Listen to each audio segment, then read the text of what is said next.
আইপিএলে এই দল কতবার ফাইনালে গিয়েছে এবং কতবার ট্রফি জিতেছে? ১. চেন্নাই সুপার কিংস ফাইনালে গিয়েছে ১০ বার এবং ট্রফি জিতেছে ৫ বার। ২. মুম্বাই ইন্ডিয়ান্স ফাইনালে গিয়েছে ৬ বার এবং ট্রফি জিতেছে ৫ বার। ৩. কলকাতা নাইট রাইডার্স ফাইনালে গিয়েছে ৪ বার এবং ট্রফি জিতেছে ৩ বার। ৪. সানরাইজার্স হায়দ্রাবাদ ফাইনালে গিয়েছে ৩ বার এবং ট্রফি জিতেছে ১ বার। ৫. রাজস্থান রয়্যালস ফাইনালে গিয়েছে ২ বার এবং ট্রফি জিতেছে ১ বার। ৬. গুজরাট টাইটান্স ফাইনালে গিয়েছে ২ বার এবং ট্রফি জিতেছে ১ বার। ৭. রয়্যাল চ্যালেঞ্জার্স ব্যাঙ্গালোর ফাইনালে গিয়েছে ৪ বার এবং ট্রফি জিতেছে ১ বার। ৮. ডেক্কান চার্জার্স ফাইনালে গিয়েছে ১ বার এবং ট্রফি জিতেছে ১ বার।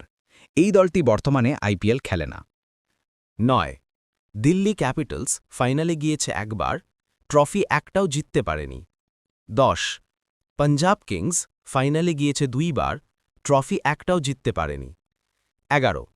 লখনৌ সুপার জায়ান্টস এই দলটি একবারও ফাইনালে যায়নি।